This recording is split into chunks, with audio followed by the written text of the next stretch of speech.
Hello, magandang araw mga kasama. So today, ang lulutuin ko po ay isang all-time favorite na merienda. It is called Pansit Palabok. So very popular po itong pansit variety na to. And I'll be making one. So watch out. Pero before that, please click and subscribe to our channel, Sari-Saring Luto at Kwento with Kuya Ron. Let's cook! Hello mga kaibigan, ngayon bago tayo magluto, I'm going to show you our ingredients sa ating pansit palabok. So first, these are the pansit that we're using. It's bihon. So anong brand po yung preference nyo, that's fine. Anong klaseng pansit din, but ang sa akin kasi, ang preference ko when I'm making palabok is of course yung bihon. So I have here some cook and deveined, wala na ho yung head na shrimp. Spring onions, depende po kung gaano karami. And then itong eggs po, I have here about 6 pieces of eggs.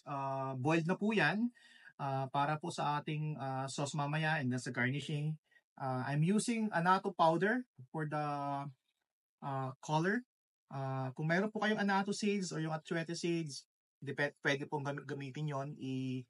I-ano nyo lang po sa oil mamaya while you're before you fry the onion and the garlic. Unahin nyo na yung annatto seeds. So I have here garlic powder and ground black pepper, tokwa. So it's a good option po. It's a good substitute po sa mga hindi kumakain ng meat.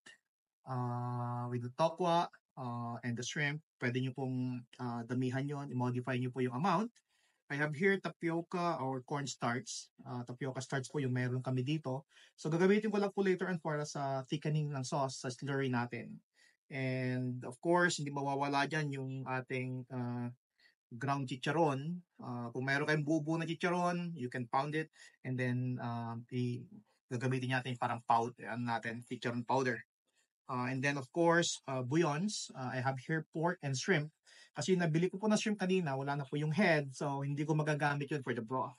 Ngayon, kung wala rin po kayo or nahihirapan kayong maghanap ng tinapa flakes, a good substitute would be a sardines in fish oil or in olive oil pala.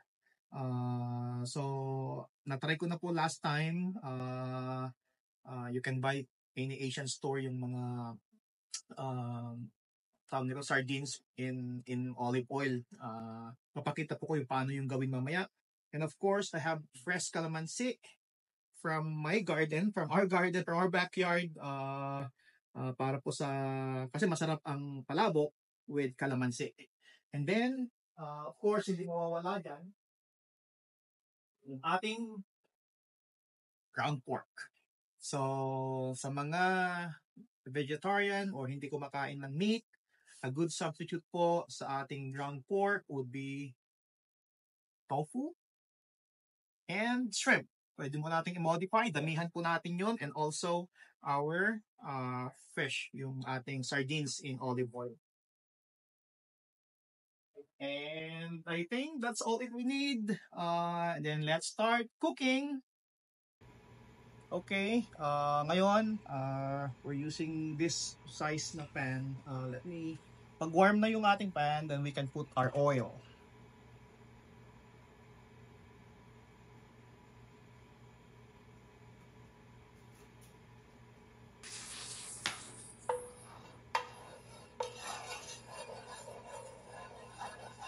Then bago natin ilagay yung ating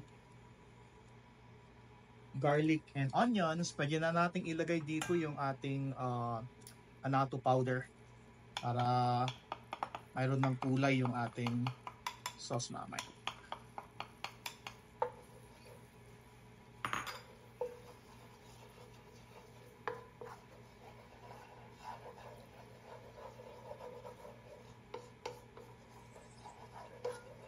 As you can see, nagkakakulay na yung ating oil.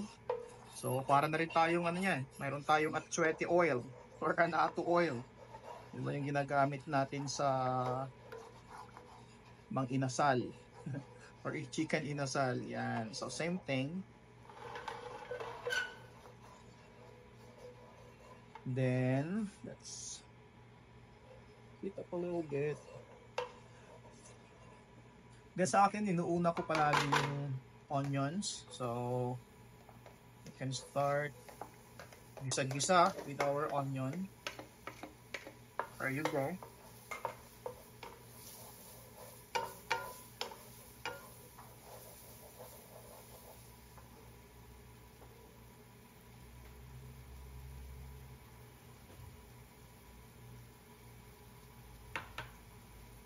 Bigyan pa natin ng konting oil.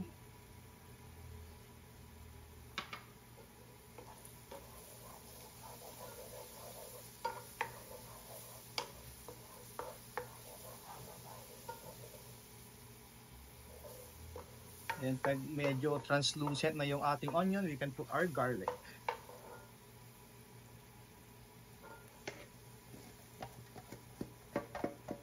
And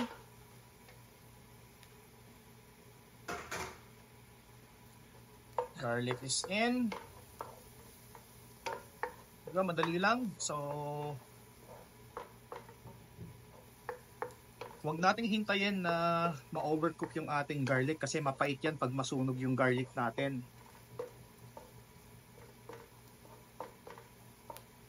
So after this, medyo kita natin na nagbabrown na yung ating garlic.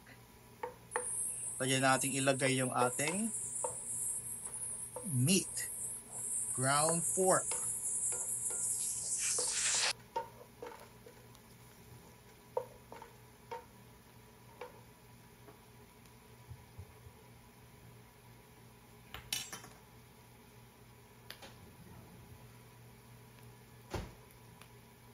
So there you go, ground pork is in.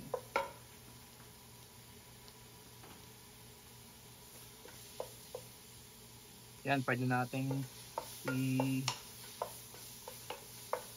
ano yung ating apoy, taas ng konti.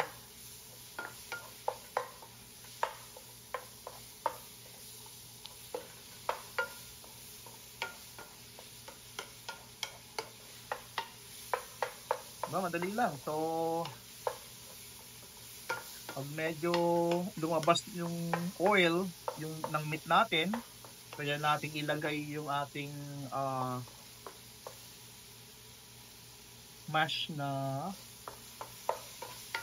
fish, sardines in olive oil.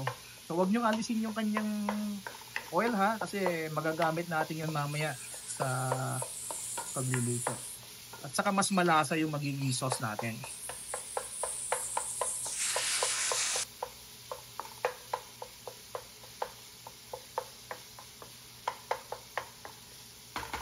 So we're just going to let it simmer for a few seconds or a few minutes. Takpan natin so mas mabilis. Then nakikita mo natin, ito po yung sardines natin kanina. Start ko na siyang i-mash. So just using fork.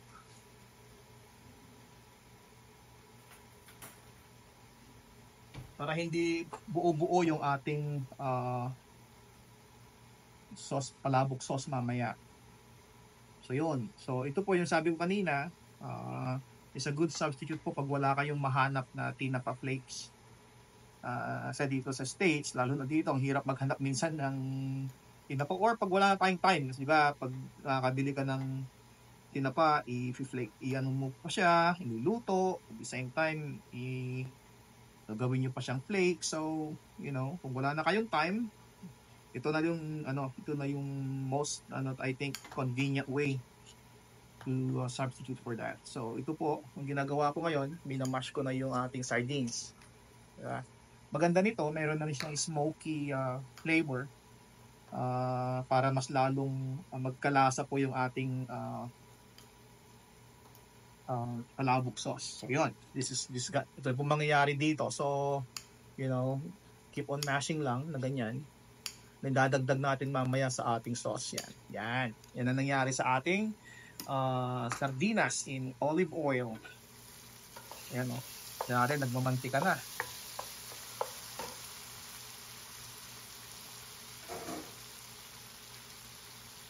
Okay, so oil is now coming from the ano na to, meat natin, yung round pork natin to. So medyo ano lang natin, keep on stirring kasi para hindi magbuo-buo yung ating, saka maluto siya better yung ating meat.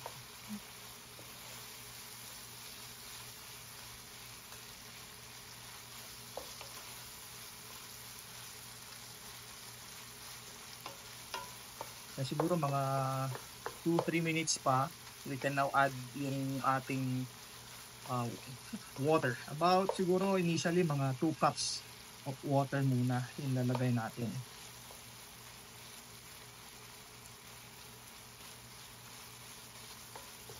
Pero gusto ko munang sustahin ng konti yung meat natin para lalabas yung oil saka para maluto siya. Yan.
Yan. So, lapit na. A bit more seconds. Pwede natin ilagay yung ating water.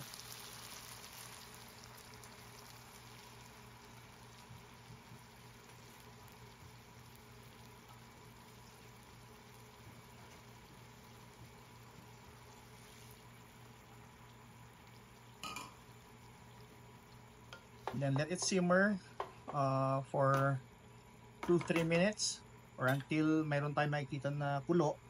Then idagdag na natin yung iba pa natin na ingredients.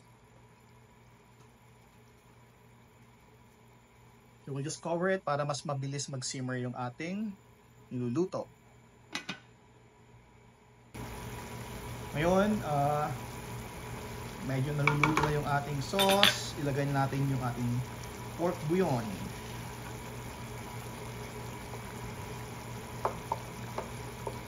So halayin lang po nating matunaw, and while doing that, pwede nating ilagay yung ating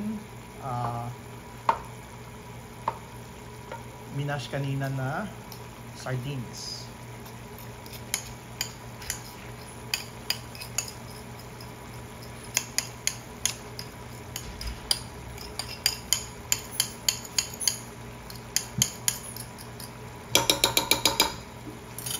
Yan, so ilagay na natin.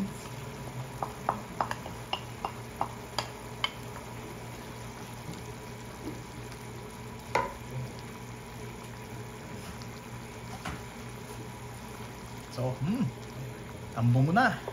See, nag-amoy tina pa rin yung ating sauce. Because of that, because yung minash natin na sardines. So, ilang naman ang hahabulin natin doon di ba?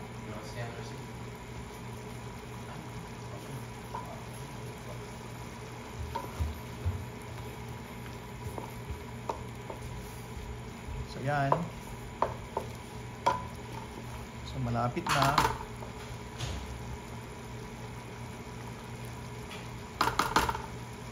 And ang sunod natin dito is yung ating fish sauce. Patis. Yan.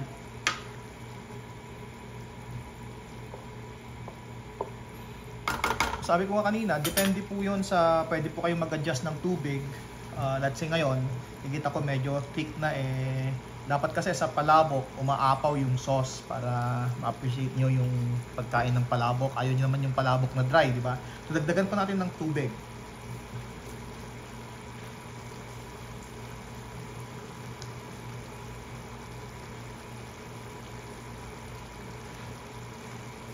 Yan, so total siguro mga 2.5 cups na po yung nilagay natin dito na water.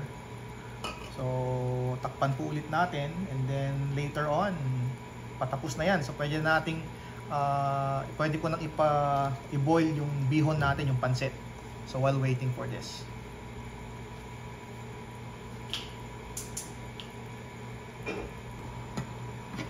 ayan, kita nyo, ganda na ng kulo ng ating sauce. So susunod na naman natin dyan is yung egg natin. Pero bago yan, lagay po na natin yung ating ground black pepper, saka yung ating garlic powder para mas lalong magkalasa yung ating sauce, palabok sauce. Bango. Sabi ko kanina, mayroon tayong secret na ingredients para lalong thick and mas malinamnam yung ating sauce. Ito po yun, itlog. So na-mash na po yan, yung ating egg. Ilalagay na po natin yung ating itlog sa fish sauce or palabok sauce.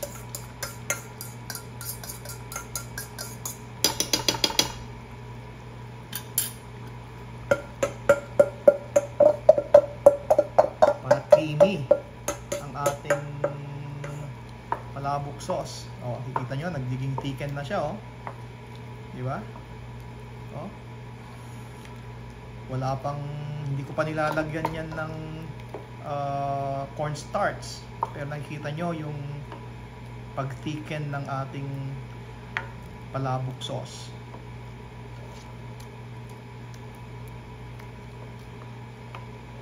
Habang niluluto ko po to, niluluto ko na rin po yung ating bihon para later on ready na tayong kumain. Ayan.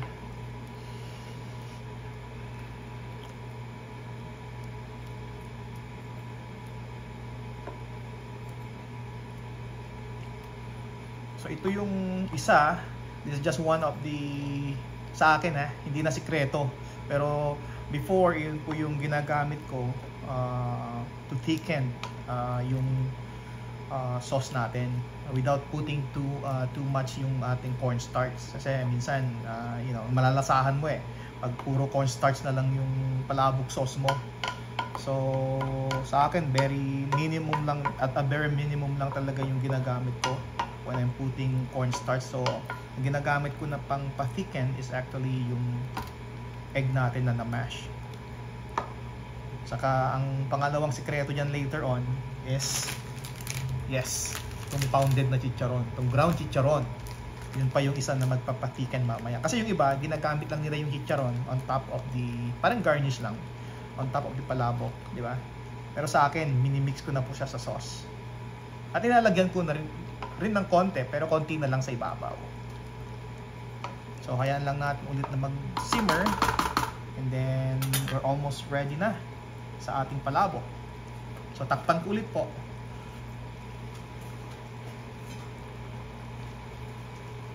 Then see you in 2 minutes. Pwede na yan. Yan. Ganda na ng kulo. So next, pwede nating ilagay yung ating tokwa.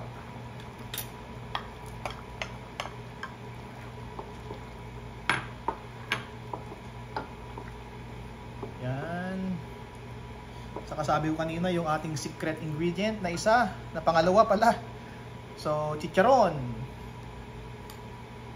So siguro to mga 1.5 cups of chicharon. So ilagay lang natin siguro yung kalahati.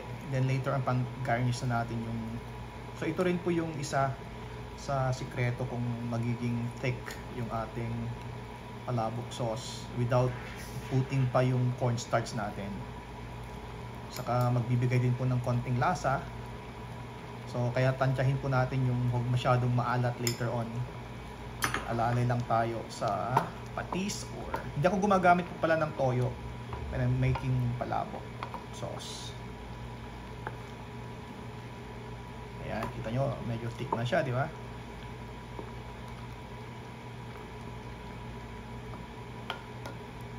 Dali lang yan.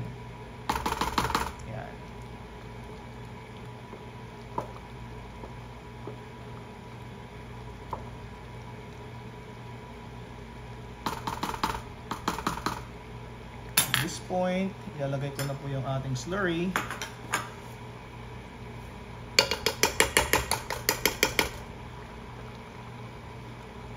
So when you're putting yung slurry po, dahan-dahan lang, huwag niyong bibiglain. Kasi baka manglabas niyan, magiging paste yung inyong palabok sauce. So dahan-dahan lang, very slow. And then, dahan-dahan din lang po yung halo. So dahan-dahan lang, konti-konti lang sa simula.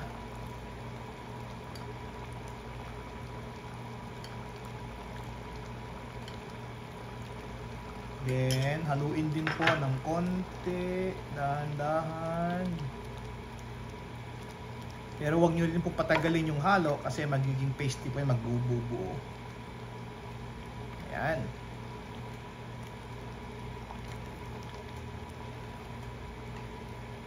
I think medyo okay na yung ating consistency. Konti pa.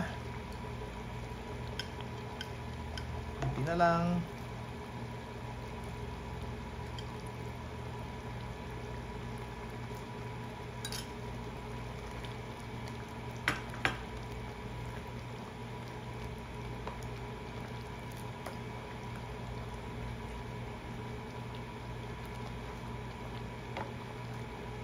Yan, medyo okay na yung ating sauce. And then, ang lastly na ilalagay po natin is yung ating shrimp. Kasi pag inunan nyo kasi yung shrimp kanina, masyado nang maluto yan. Magiging makunat na yung meat ng shrimp. So, ilalagay ko po yan na huli.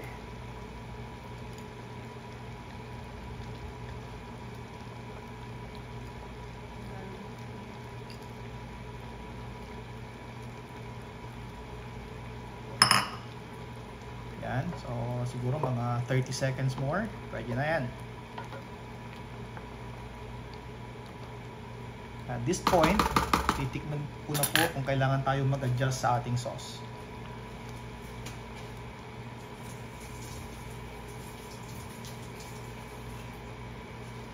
So, let me taste.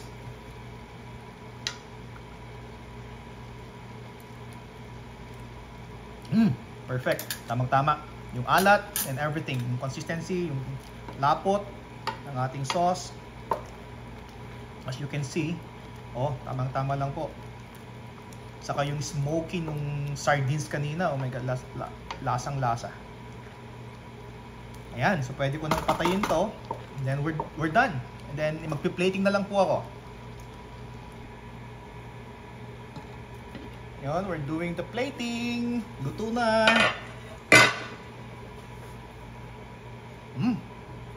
Ano naman? Ating palabok.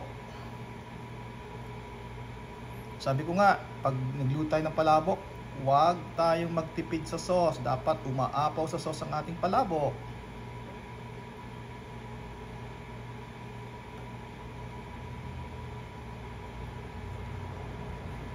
As you can see, perfect na perfect yung kulay. Yan.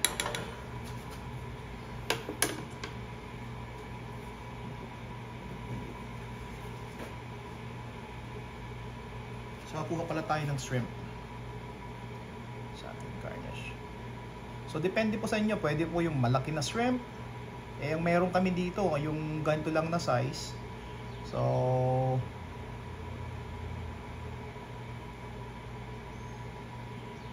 diba? Yan.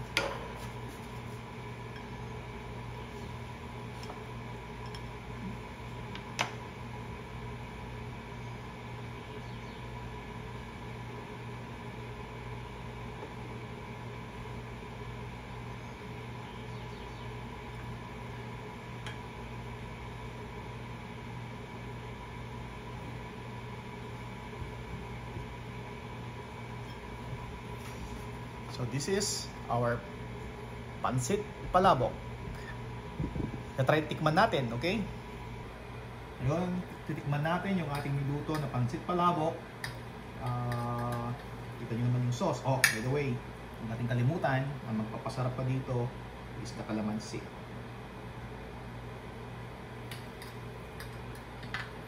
The shrimp.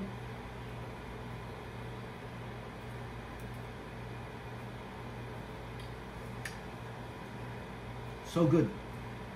It's so simple to make. Yun po yung goal ko dito sa home cooking style natin sa Sari-Saring Luto at Kwento, is to make it really simple and easy. Yun po, sa susunod ulit, don't forget, click the like button and then subscribe po sa ating channel, Sari-Saring Luto at Kwento with Kuya Ron. See you next time. Bye-bye!